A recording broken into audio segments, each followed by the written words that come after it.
Hello guys, in this video I'm going to show you how to find the battery settings on MacBook, but first I wanted to tell you that don't forget to subscribe, because at 10,000 subscribers I'm going to show you my YouTube revenue statistics and my growth strategy, how you can make money online.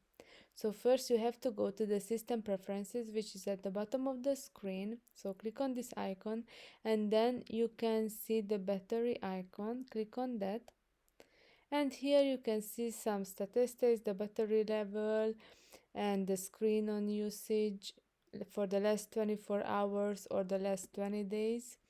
And after that, if you click on the battery in this side of the window, here you can see the turn display off after setting. So here you can set the time. After that, here you can see some additional settings like the slightly dim the display while on battery power, or optimize video streaming while on battery, optimize battery charging, and show battery status in menu bar, or the low power mode.